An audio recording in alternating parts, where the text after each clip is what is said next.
Okay, so now we're going to have to kind of kick up the speed here a little bit. But we'll now look at the oil formation volume factor. Okay? So we'll look at the BO.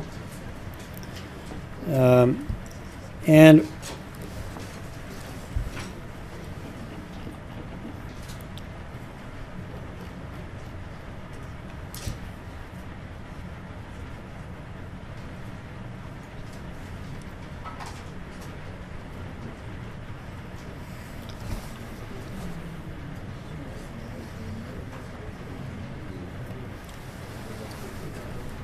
this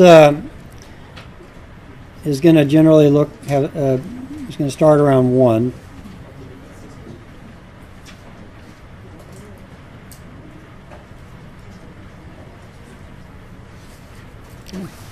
Again, look, well, that looks just like the RS curve, right? This is the saturated.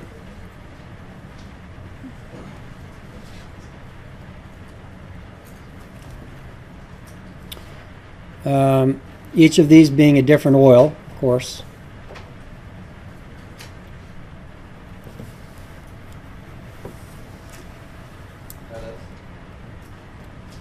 Yeah. I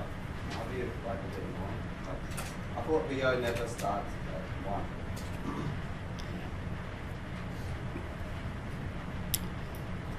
Well, let's not get into this lower part.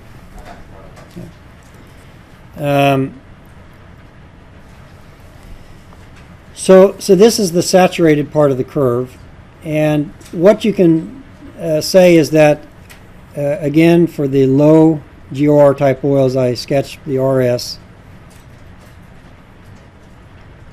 Again, very boring, linear straight line. And then for the high GOR, near critical oils, we get something that goes really high, and that might be as much as 3 or even 4 in value. You know, this might be 1.x in value. So the shape of the saturated curve of BO and the shape of the saturated RS are practically identical. Shape. The shapes are the same. Even if this pressure dependence is very nonlinear, even if you look at this one right here, it's very nonlinear. But if you take and plot the saturated BO versus the saturated RS,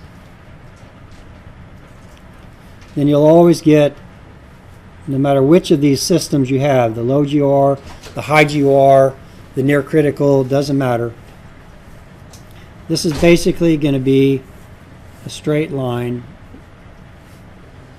even if this point here is a critical point. Even if this value here is, this is RS and BO. So even if this magnitude is the 3 to 4 near critical, it's still going to be linear, which means the shapes are the same. Okay? Which is why on Tuesday I asked you, why does the oil shrink?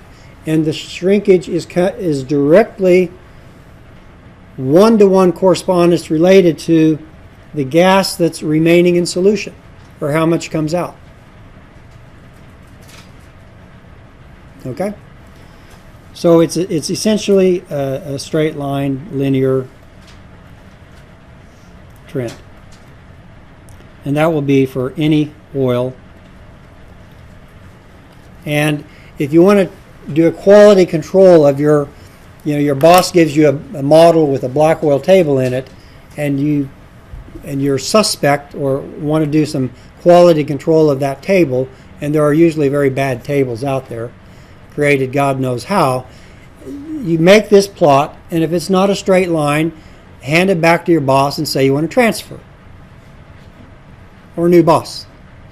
Or you want to change the PVT because this is not right. And the boss will say, oh, yeah, you're just a young, and then you can say, okay, let's make a bet, boss. Okay, you're making the bet first, and then you call, Curtis. I'll get half your, winnings, of course, and we'll convince your boss that, yeah, it's screwed up. Need new PVT. I don't take half of it. Take 10%, or just to see that you smile. You don't have to pay me anything. Okay, it'll be straight line, and if it's not, something's wrong. So it's a very good QC. So that's the saturated behavior. When we're decreasing pressure, the oil shrinks because gases evolve from it.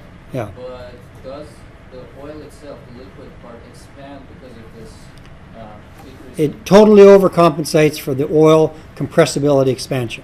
As you lower the pressure, he's saying the volume should go up because of compressibility. True.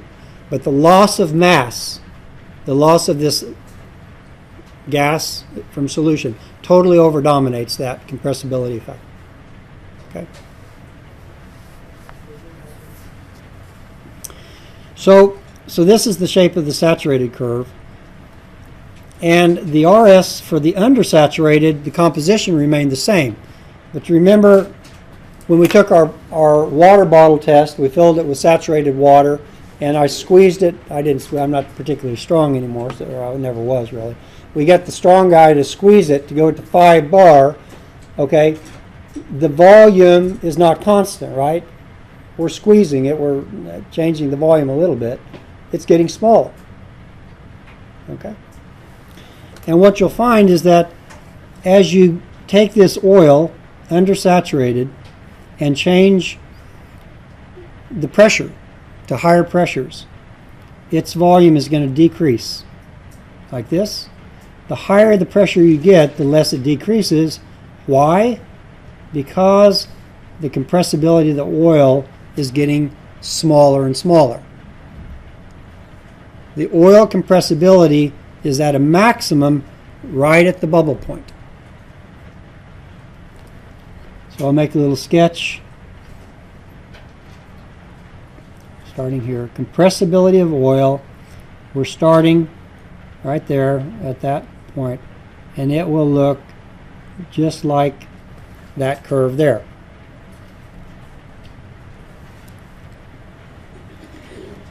If we take this oil, which has been degassed a little bit, right, from 300 cubic meters per cubic meter down to 200 cubic meters per cubic meter, it's less compressible, right? Okay, the less gas you have in the oil, the less compressible it is. The more gas you have in the oil, the more compressible the oil.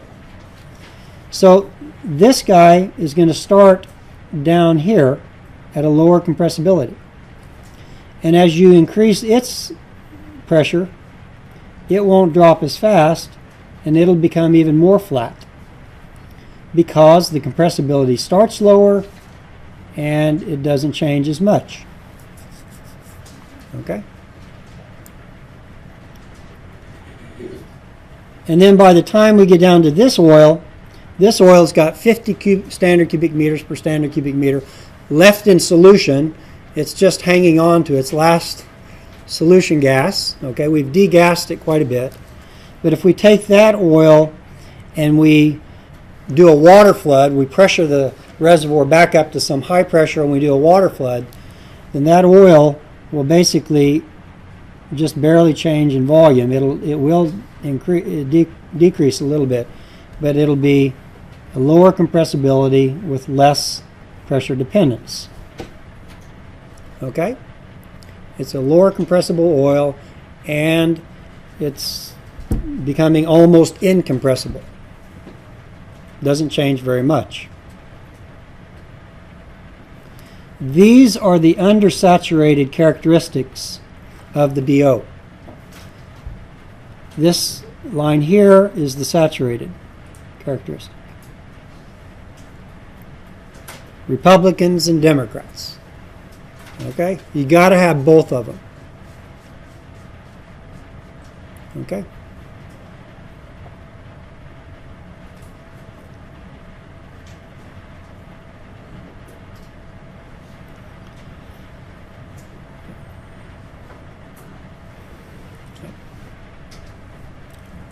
Any questions? Now, the oil viscosity is going to be essentially like the BO turned upside down. So if I had sophisticated enough, drawing program, I could just take that picture, pretty much just flip it upside down. Okay? Because oil viscosity in general is proportional with oil density to some power n. Approximately. Power n could be 4. But it's basically going to look just like the, and BO is rho O is proportional with 1 over BO. Okay? Or this is 3 to 4. Okay, so viscosity is going like 1 over BO to some power. Okay? And that gives you a figure that will look something like this. Pressure, oil viscosity. Saturated curve will look something like this.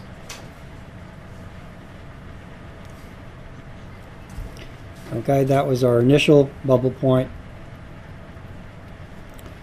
If you take that initial oil and increase its pressure, then it'll go that. Actually, that's wrong.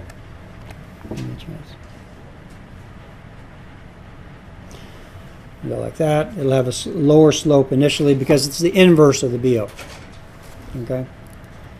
And if you go to this oil, which has been degassed somewhat, it will have a higher slope and it'll go up more like that.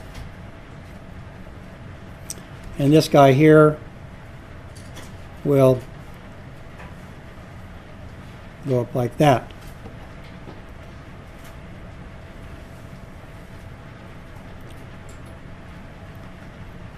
I think this should be a little bit flatter than that. It's,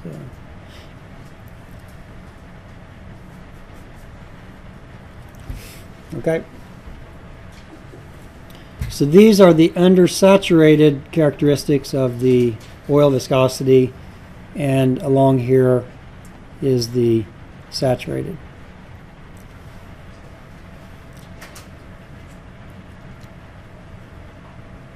And when you basically lose all the gas, when you approach atmospheric conditions and you've lost almost all of the gas, then you get this quite rapid increase in the oil viscosity.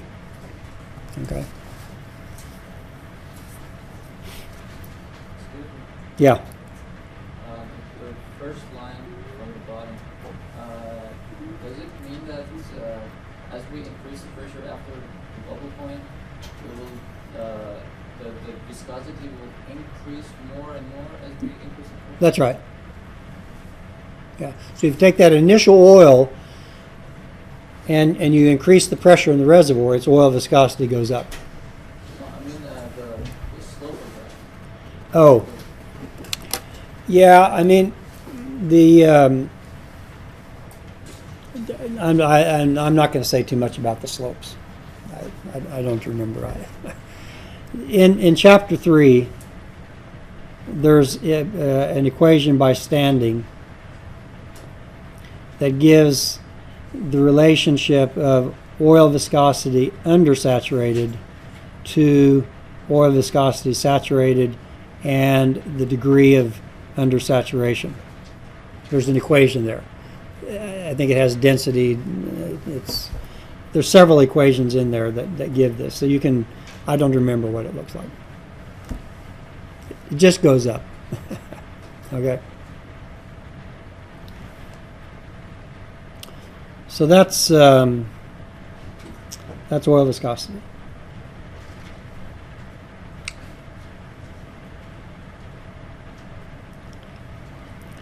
So I've got these arrows kind of drawn, so what you might have is that you might be out here at initial reservoir pressure. So you start with this oil viscosity, you move downwards as you deplete, you hit the bubble point, you go down, you just deplete the reservoir, the government doesn't say anything, and then all of a sudden somebody shows up and says, let's water flood this reservoir. Okay? So when they water flood the reservoir, they start at this pressure here, and when you water flood, you basically will be increasing the reservoir pressure, and then it'll move up like this. Maybe to this pressure where the actual water flood goes on. Most of the water flood. So the actual pressure during the water flooding will be here, even though you started initially with an oil viscosity down here. You degassed it. You're not adding any, when you do water flooding, you don't get gas to go back in solution. Okay? So basically you follow up the undersaturated path, for example, during a water flood. And then you might end up there.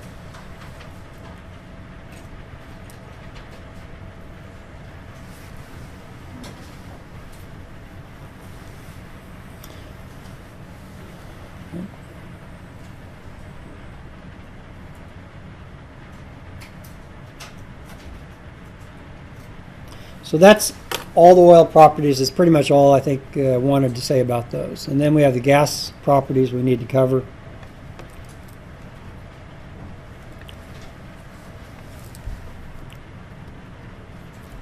Black oil, PVT, and those are little RS, which is probably the most, it's not the most important, BG dry, and gas viscosity. And we'll start with the little RS, which is representing essentially our gas composition in the reservoir or wherever. BGD is representing how the gas volume expands and how the gas density decreases, lower pressures, and viscosity is viscosity. So looking at little RS and pressure, if we start with the first gas that we have in the reservoir as being this, I'm going to say this is their initial gas. So it might be the gas coming out of solution from the bubble point oil or something. It might be a gas condensate reservoir that starts with this. We're going to have usually a maximum. The maximum amount of condensate or oil that can be dissolved in the gas will usually be at the initial conditions. And then it will drop off monotonically.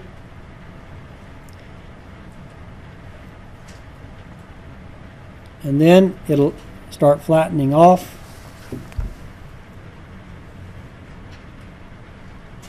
Slightly increasing. And then if you get to low enough pressure,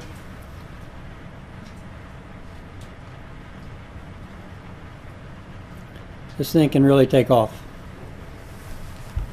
Okay? But for practical purposes, this region down here is of minor importance, usually. Minor importance.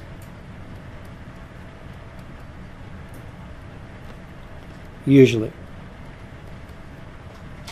So what you can say is that for practical purposes, the solution oil gas ratio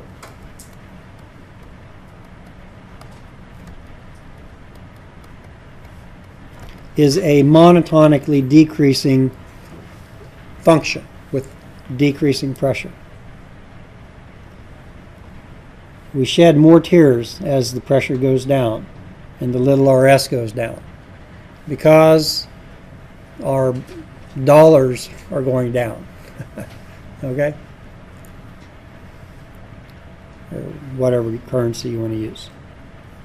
Now, if we take that gas,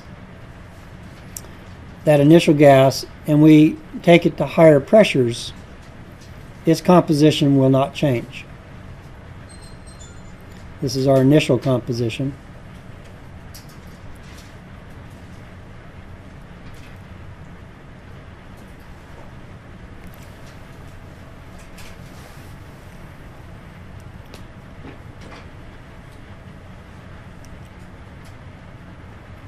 If, and this doesn't usually happen, I'm just saying that if you had depleted the reservoir down to this point here, and some miraculous way the oil in the reservoir that was created by going from here to here disappeared, which it won't, but let's just say, then that gas, in theory, you know, could become undersaturated, but that it basically doesn't happen. Okay? You just generally don't get a saturated gas becoming undersaturated again. Very unusual. So the undersaturated properties of gas, well, the undersaturated properties of the original gas can be very important. But the undersaturated properties of depleted gases, these are not particularly of interest because you just don't usually have this kind of path. Okay? The most important path is the one going downwards as you drop below the initial dew point.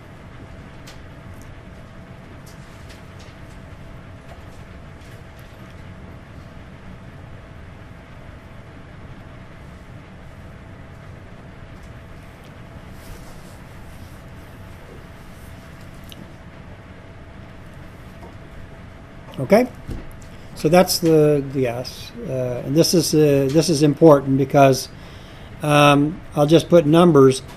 The percentage of the total revenues coming from surface oil, condensate, I'm just going to put it here, might start at 80% for a normal gas condensate. This is the percentage of revenue, total revenue, that is condensate from surface oil from reservoir gas, what we call condensate. As you move down here, we're at 50%, we're down to 20%.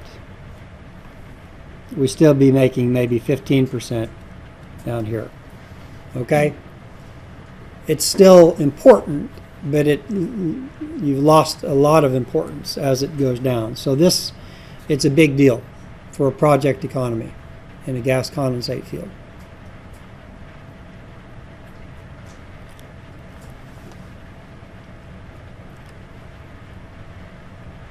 You know, it might start at 50%, but the point is it goes down substantially. This typically will drop, the value down here typically is in the range of 5 to 20 stock tank barrels per million standard cubic feet. That's kind of the typical low end.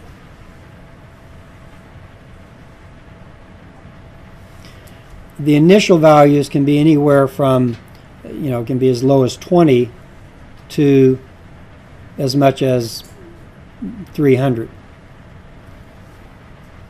Yeah. This condensed oil to the reservoir does not flow. This oil that is condensing in the reservoir does not flow. No, the liquid that condenses out of the gas in the reservoir stays in the reservoir. It's like glue. Okay? It just doesn't produce. So what's lost is lost. And what you produce, which is, you know, is what the gas carries with it. Okay? So the oil that comes out of the gas sticks. Okay? It'd be like if you got condensation on that concrete wall over there, and then that water, that drop of water would just imbibe, get sucked into that concrete wall there. It would be kind of stuck. Okay. Now you could dry it back out, but you'd have to get it back in the gas. It's typically not going to run down, mobilize, and run down to the floor. It's going to get, by the time it runs down a little, get sucked into the concrete because of imbibition. So the rock's going to hold on to that condensate. So whatever we produce at the surface, it's basically what is being carried in the gas. And that's the little RS term. That's the carrying capacity of the gas to carry condensate. And it's going down, down, down. Yeah. Why do you say that the undersaturated properties of gas is not important? Well, because if your initial pressure is out here, then clearly the undersaturated properties out here are important. But you typically never go saturated and then undersaturated in a gas condensate reservoir. It just almost never happens. So.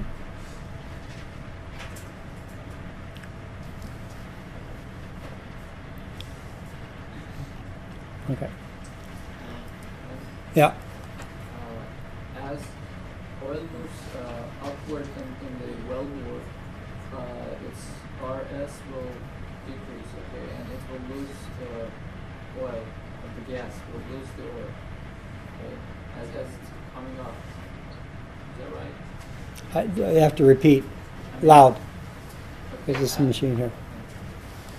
After the gas moves inside the wellbore. Okay, In the wellbore itself, inside the tubing? tubing. Okay.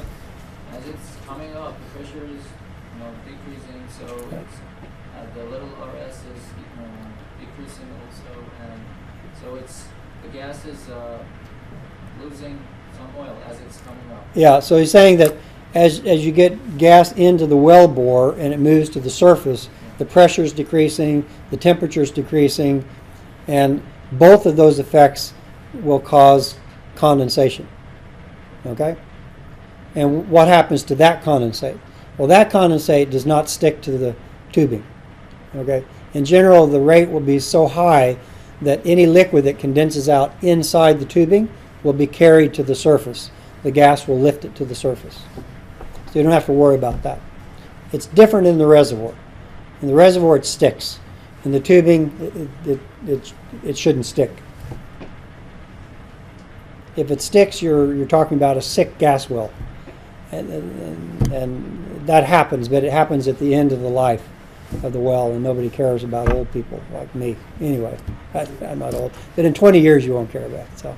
So it's kind of a deal where those kind of wells that can't lift the liquids condensing out, they're at the end of their life usually. And Why is it sticking in the reservoir? Because it's difficult? it's the same reason the water that condenses on a cement wall will imbibe, be sucked into the pores will tend to keep the little bit of liquid that drops out. The mobility of the oil at 30% saturation is almost nothing. So.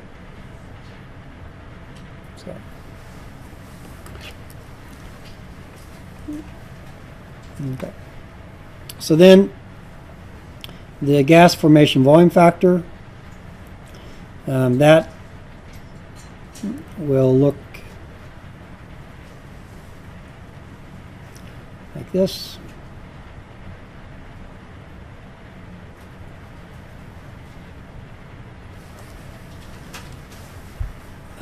Because this is basically proportional with 1 over pressure. So you get this big range from very small numbers. In fact, the axis should be moved up.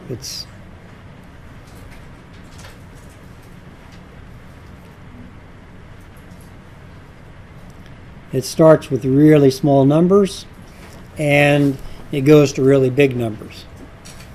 Okay, as you get to low enough pressure.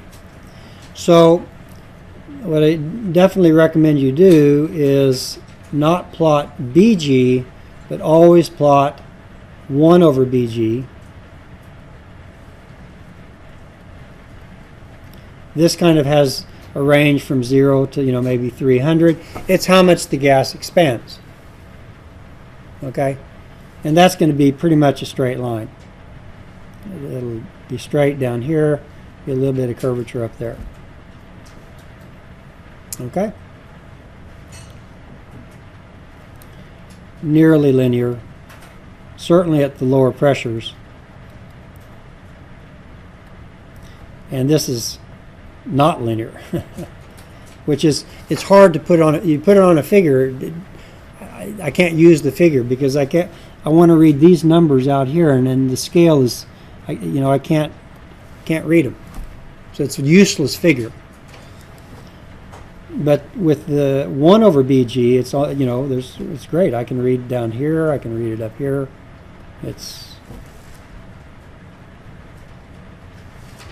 And basically just don't use this plot.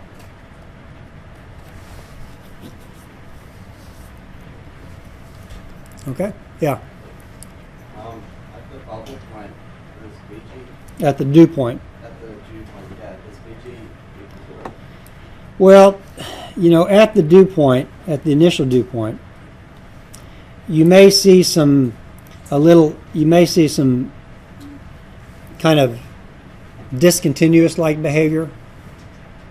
A little bit for most condensates. For a near critical gas condensate, you can get a non-monotonic kink. Okay. For generally you won't see anything hardly, but for a near critical gas condensate, then that thing can, I don't remember the exact shape, but it can be coming down like this, and then it can kind of do this, and then, okay, because in this case, what's happening in this range here, you're going from 0% liquid to maybe as much as 40% liquid. Okay. So the gas volume just like shrinks. So it can give you kind of a non-monotonic behavior for a near critical system. Usually you won't see anything happening. But for the special case of a near critical, then because BG is, inverse of BG is VG over VG. Okay. And if in this little pressure range here, the gas volume goes from 100 to 60, like that, then it's going to cause a big blip it's going to cause something to happen with this term here, right? That's BG. So, yeah. Okay. Yeah. Just why doesn't it not equal to 0? Why doesn't what? Why is it not equal to 0 at that point? Is it because it's not uniform composition, or is the ratio of the gas in the reservoir? Is it gas in surface conditions divided by the gas in the reservoir? Yeah. And by definition, at dew point, all the gas returns to liquid, shouldn't it? No. All the gas is gas. Yeah. Yeah. So. Okay. All right. So that's the BG. And because I told you that, the undersaturated, this is our undersaturated, this is saturated. And if you come down here and you look at, well, what will the BG do for this gas if we go undersaturated? You say, well, Curtis said that doesn't happen. Move on to the next problem. Okay, but if you forced yourself to do it, then you would generally find that that would track back pretty much almost line thickness with the other. There's not a big difference. You might get a slight difference in these curves, but they're pretty damn close. Okay, so the undersaturated, the BG basically at a given pressure is pretty close to the BG. The saturated and the undersaturated are pretty much the same. You know, for this class, you can just say it's good enough. Not like the oil. The oil is very different, but not the gas. So the saturated BG and the undersaturated BG are at a given pressure about the same.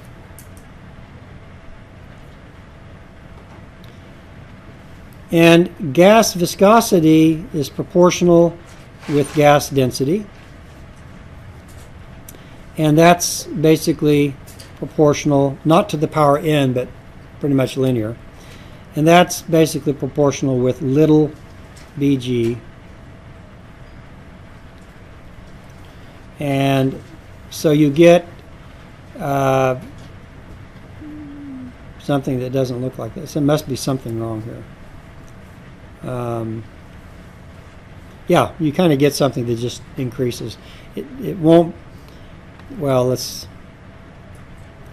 not completely linear. So what you'll end up getting is gas viscosity being something like this.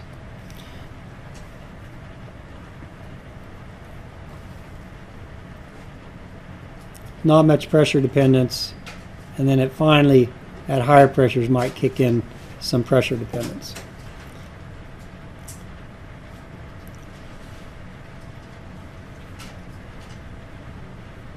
And again, you can assume that saturated are approximately equal to undersaturated at the same pressure.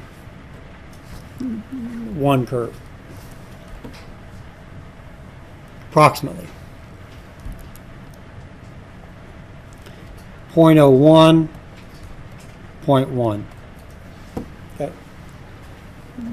That's the range of gas viscosities. And to get anything close to 0.1, you have to have a very high pressure and a very, very rich. The little RS has to be very big. It's almost like an oil. So.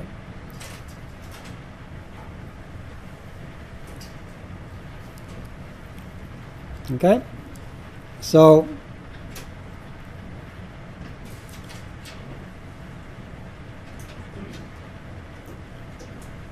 not too exciting, but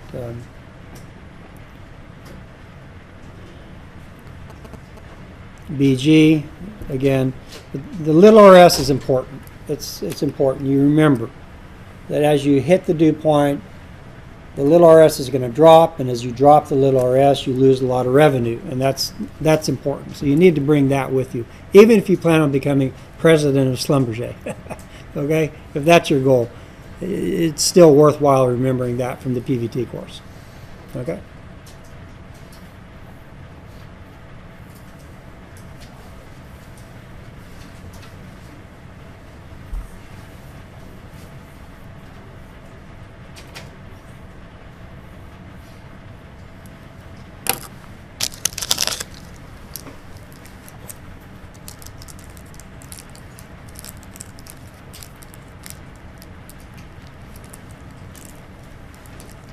By the way, he didn't want to become, when he was sitting in the classroom, he wasn't dreaming about becoming the president of Schlumberger. I can promise you this. That guy who was dreaming about that probably is, God knows where. Maybe he's the president of his own company.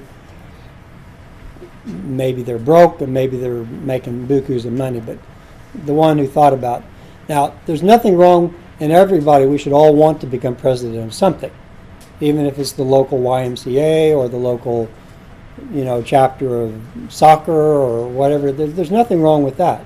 Being, it's part of your responsibility, social or political, business or whatever. There's nothing wrong with wanting to become president of something.